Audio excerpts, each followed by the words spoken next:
India இலங்கை அணிகளுக்கு எதிரான cricket தொடர் என்பது இலங்கையில் வைத்து தற்போது நடைபெற்று வருகிறது.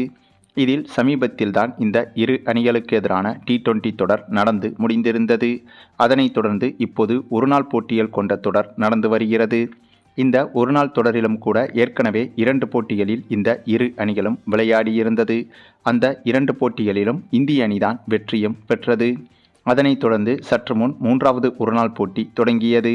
அதே சமயம் இந்த ஒருநாள் தொடருக்கு முன்பாக நடைபெற்ற T20 தொடரையும் இந்திய அணிதான் கைப்பற்றியது. ஆகவே தற்போது வரை இந்த இலங்கை அணிக்கு எதிரான அனைத்து போட்டிகளிலும் இந்திய அணிதான் தொடர் வெற்றிகளை பெற்றுள்ளது. ஒரு போட்டியில் கூட இலங்கை அணியால் வெற்றி பெறவே முடியவில்லை. அதுவும் சொந்த மைதானம் என்ற அட்வான்டேஜ் இருந்த போதும் கூட இலங்கை அணியால் ஒரு போட்டியில் கூட வெற்றி பெற முடியவில்லை. அது மட்டுமில்லாமல் இந்த இரு அணிகளுக்கு எதிரான இந்த ஒரு தொடர் தொடங்குவதற்கு முன்பே இலங்கை அணியின் முன்னாள் வீரர்களும் இந்திய அணியை சீண்டுவது போல பேசியிருந்தனர். ஆகவே அதற்கும் சேர்த்து மிகப்பெரிய பதிலடி கொடுப்பது போல ஒரு போட்டியில் கூட இலங்கை அணியை வெற்றி பெற விடாமல் இந்திய அணி இப்படி ஒரு தொடர் வெற்றிகளை குவித்து வந்தது. அதனாலேயே இலங்கை அணிக்கும் பிரஷர் என்பது அதிகமாகிவிட்டது.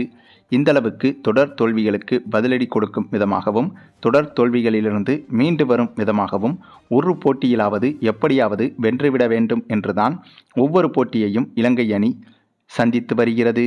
அதிலும் சற்று முன் நடைபெற்ற இந்த 3வது ஒருநாள் போட்டியில் அந்த ஒரு செயலை இலங்கை அணி செய்தும் காட்டியது. ஏனென்றால் இந்த 3வது ஒருநாள் போட்டி தொடங்கி டாஸை வென்ற இலங்கை அணி இந்த முறை துணிச்சலாக பேட்டிங் செய்வதாக முடிவெடுத்தது. இதற்கு முன்பெல்லாம் இலங்கை அணிக்கு டாஸ் விழும்போதெல்லாம் பந்து வீச முடிவெடுத்துவிடும். அதற்கு காரணம் இலங்கை மைதானம் அனைத்தும் இப்போதைய சூழலில் பந்து வீச்சுக்குத்தான் சாதகமாக இருப்பதாக பிட்ச் ரிப்போர்ட்டிலும் சொல்லப்பட்டது. ஆனால் அப்படியான பிட்ச் ரிப்போர்ட்டை நம்பிதான் கடந்த போட்டிகளில் இலங்கை அணி தொடர் தோல்விகளை சந்தித்து வந்தது. ஆகவே அதன் காரணமாகவே இந்த ஒரு போட்டியில் டாஸை வென்ற இலங்கை அணி முதலில் பேட்டிங் செய்வதாக முடிவெடுத்தது. இந்த ஒரு முடிவு இலங்கை அணிக்கு மிகப்பெரிய அளவில் கையும் கொடுத்தது. ஆமாங்க, அதற்கு காரணம் இந்த போட்டியில் இலங்கை அணி பேட்ஸ்மேன்கள் சூப்பராகவே பேட்டிங் செய்திருந்தனர். அதுவும் ஏற்கனவே பல போட்டிகளில் தொடர் தோல்விகளை அடைந்ததால் இனிமேல் இழப்பதற்கு ஒன்றுமே இல்லை என்ற மனநிலையும் இலங்கை பேட்ஸ்மேன்களுக்கு இருந்தது. ஆகவே எந்த ஒரு பிரஷரும் இல்லாமல் தான் இலங்கை பேட்ஸ்மேன்கள் இந்த போட்டியில் பேட்டிங் செய்தனர்.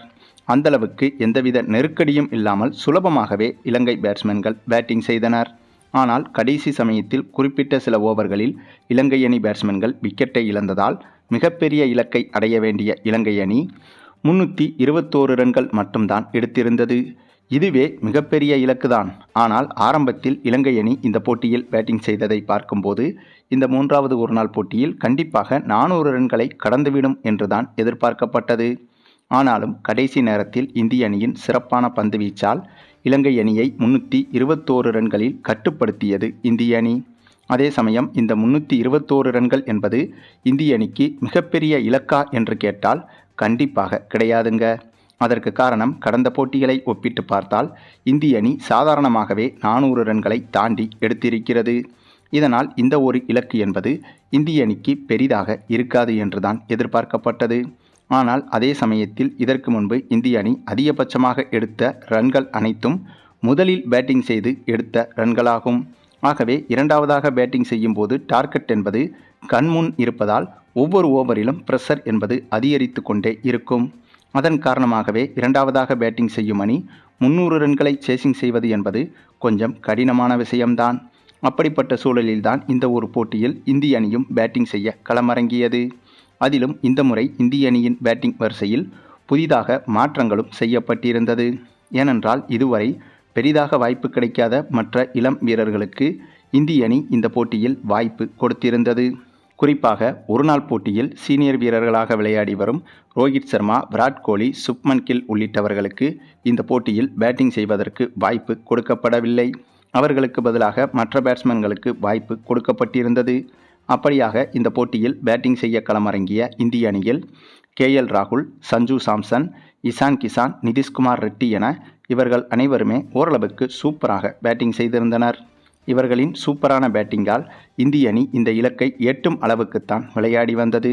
அந்த ஒரு சமயத்தில்தான் திடீரென இலங்கை அணி எந்த இடத்தில் சறுக்கியதோ அதே போல இந்திய அணியும் பேட்டிங் வரிசையில் கடைசி சில ஓவர்களில் தொடர்ச்சியாக சில விக்கெட்டுகளை இழந்தது. இதன் காரணமாக இந்திய அணி திடீரென தோல்வி பாதையை நோக்கி திரும்பியது. அதுவும் ஒரு கட்டத்தில் இந்திய அணியால் வெற்றியே பெற முடியாத சூழ்நிலையும் உருவானது.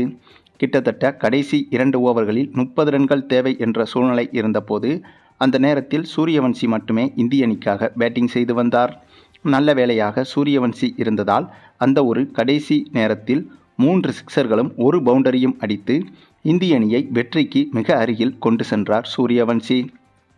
ஆனாலும் துரதிருஷ்டவசமாக கடைசி ஓவரின் 3வது பந்தில் இவரது விக்கெட்டை இழக்க அந்த சூழலில் இந்திய அணி வெற்றி பெற முடியாமல் தோல்வியும் அடையாமல் இலங்கை அணி எடுத்த அதே 321 ரன்களை எடுத்து போட்டியை சமன் செய்தது. இதனால் இந்த போட்டி சூப்பர் ஓவருக்கும் சென்றது. இந்த ஒரு காரணத்தால் இந்த போட்டி மீதான எதிர்பார்ப்பு என்பது இன்னும் எகிரியது. அதுவும் கடந்த போட்டிகளிலெல்லாம் தொடர் தோல்விகளை அடைந்த இலங்கை அணி இந்த போட்டியில்தான் சூப்பராக விளையாடி வெற்றி பெறக்கூடிய சூழலும் உருவானது.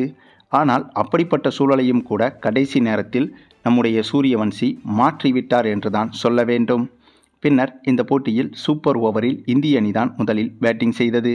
அதுவும் நம்முடைய சூரியவன்சியும் இசான் கிசானும் இந்த போட்டியில் சூப்பர் ஓவரில் பேட்டிங் செய்ய களமிறங்கினார்கள். இதில் ஆச்சரியம் என்னவென்றால் இந்த போட்டியில் இசான் கிசானுக்கு ஒரு பந்தை கூட எதிர்கொள்ளும் வாய்ப்பு கிடைக்கவில்லை. அதாவது இந்த சூப்பர் ஓவரில் மட்டும் அனைத்து பந்துகளையும் இந்த சூப்பர் ஓவரில் சூரியவன்சி மட்டுமே தான் எதிர்கொண்டார். அதுவும் இந்த சூப்பர் ஓவரில் நடந்த அமானுஷ்யமான அதிசயமான சம்பவம் என்னவென்றால் இந்த சூப்பர் ஓவரில் மொத்தமாக 62 ரன்கள் வரை சூரியவன்சி மட்டுமே எடுத்திருந்தார். அதாவது ஒரு ஓவரில் 6 சிக்சர்கள் அடித்தாலே 36 ரன்கள் தான் வரும். ஆனால் இந்த போட்டியில் சூப்பர் ஓவரில் சூரியவன்சியின் தொடர் சிக்சர்களால், அதாவது அந்த சூப்பர் ஓவரில் முதல் 3 பந்துகளை தொடர்ந்து அடுத்தடுத்து சிக்சருக்கு சூரியவன்சி பறக்கவிட்டார். இதனால் உச்சக்கட்ட பதட்டமான அந்த ஒரு இலங்கை பவுலர் அடுத்தடுத்து நோ பால்கள், ஒய்டு பால்கள் என பந்துகளை வீசி எக்ஸ்ட்ராஸ்களை வாரி வழங்கிவிட்டார். அதிலும் நோ பால்களாக போடப்பட்ட அந்த பந்துகளையும் தொடர்ச்சியாக சிக்சருக்கு பறக்கவிட்டு இந்த போட்டியில் 62 ரன்கள் வரை குவித்து இலங்கை அணி வீரர்களையும் தாண்டி நடுவர்களையே அதிர்ச்சியடைய வைத்தார். ஏனென்றால் இந்த போட்டியில் இவ்வளவு எக்ஸ்ட்ராஸ்களை பார்த்துவிட்டு அதே போல அப்படி போடப்பட்ட எக்ஸ்ட்ராஸ் பந்துகளிலும் தொடர்ச்சியாக சிக்சர்கள், பவுண்டரிகள் என அடித்து 62 ரன்கள் வரை சூரியவன்சி எடுத்ததை பார்த்து நடுவர்களே ஒரு நிமிடம் குழம்பி அவர்களுக்குள் பேசத் தொடங்கிவிட்டனர். அந்தளவுக்கு இந்த போட்டியை ஒரு அமானுஷ்ய போட்டியாக மாற்றிவிட்டார் சூரியவன்சி. பின்னர் இந்த ஒரு இலக்கை சேசிங் செய்ய களமிறங்கிய இலங்கை அணி வெறும் 11 ரன்கள் மட்டுமே தான் இந்த சூப்பர் ஓவரில் எடுத்திருந்தது. இதனால் அதிர்ச்சிகரமான தோல்வியையும் தழுவியது. ஆமாங்க, இந்த போட்டியில் இந்திய அணி சூப்பர் ஓவர் வரை சென்று நம்ப முடியாத ஒரு அதிசய வெற்றியை படைத்திருந்தது. சரி, நீங்கள் சொல்லுங்கள், நம்முடைய சூரியவன்சியின் இந்த ஒரு ருத்ரதாண்டவ தொடர்ச்சியான அதிரடி ஆட்டத்தை பற்றியும், அதிலும் இந்த போட்டியில் சூப்பர் ஓவரில் இந்தளவுக்கு ஒரு விஸ்வரூப அதிரடியை வெளிப்படுத்தியதை பற்றியும், இந்திய அணியின் இந்த தொடர் வெற்றிகளை பற்றியும் உங்களுடைய கருத்துக்களையும் கமெண்டில் தெரிவிங்க.